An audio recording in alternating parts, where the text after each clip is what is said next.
Keratoconus is a rare disease of unknown origin. It appears to be enhanced by genetic predisposition, an atopic phenotype, and by mechanical factors such as excessive rubbing of the eyes. In this corneal dystrophy, gradual thinning and deformation of the stroma occurs, with forward bulging of the cornea. Progression is generally asymmetric and unpredictable. The condition begins during adolescence and slows down in the 4th decade of life.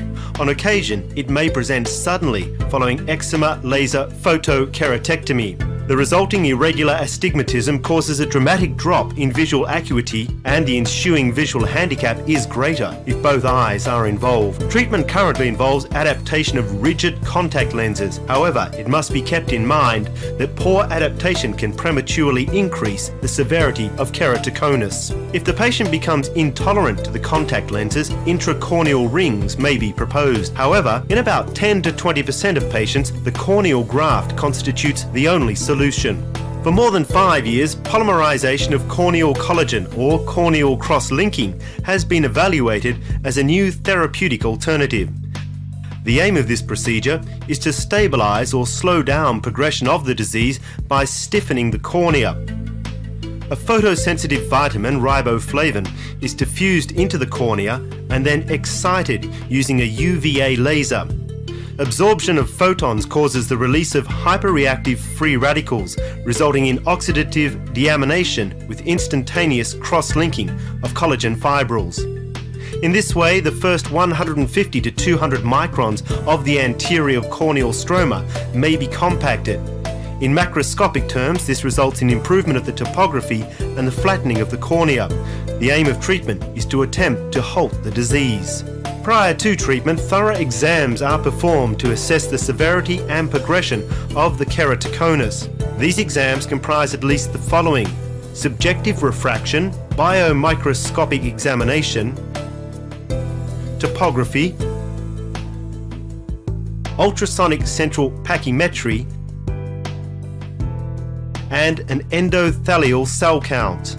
Additional examinations may be performed, such as aberrometry, analysis of corneal biomechanics, and confocal microscopy.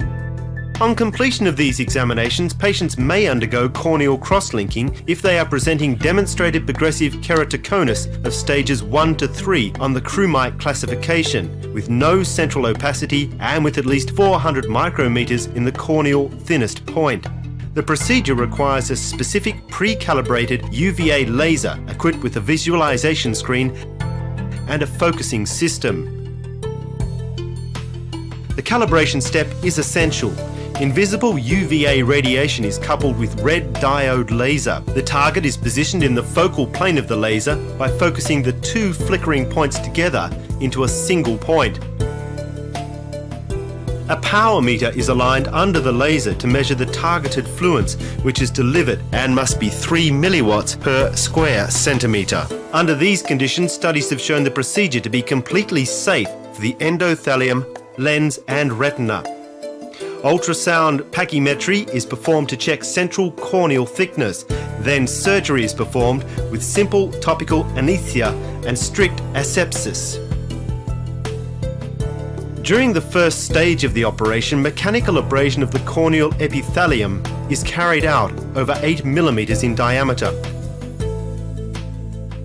The next stage involves impregnation of the cornea with riboflavin for 20 minutes, with installation of a drop every minute. Bladeless trepanning may be used to ensure greater impregnation through total immersion of the corneal apex. Before the start of the laser, a slit lamp examination must confirm the presence of a bluish flare in the anterior chamber for signaling good impregnation with riboflavin. The third stage of the operation consists of photopolymerization of the central corneal area of 8 millimeters using the UVA laser at a wavelength of 370 nanometers. The riboflavin exhibits green fluorescence under the laser. The patient is aware only of a faint blue light generated by fluorescence of the stromal collagen. This period is divided into 6 5-minute sessions. Between each session, the surgeon checks that the laser is properly focused on the corneal apex. Centering is essential to avoid the irradiation of the limbus. Further installations are performed with isotonic saline solution to rehydrate the surface of the eye and riboflavin to replace the vitamin consumed by the laser. At the end of the irradiation, washing of the eye is performed. Finally, a therapeutic contact lens is applied and remains in place for 3 days. Post-operative treatment consists of anti-inflammatory and antibiotic eye drops, as well as analgesics. A rigorous follow-up program is planned with control visits at 1, 3, 6 and 12 months. The results show a mean decrease in keratometry of 1 to 2 diopters. Some patients experience an increase in visual acuity. There is generally an improvement in the topographic pattern of corneal ectasia. In clinical terms, stage 1 subepithelial haze is generally seen at first. Structural changes can be observed with in vivo confocal microscopy between 1 and 6 months after surgery. Keratocytes gradually disappear from the anterior stroma during the first 3 months, and restructuring of the collagen layers occurs. In conclusion, corneal cross-linking by UVA laser associated with riboflavin is a simple and highly codified technique for the treatment of progressive corneal ectasia.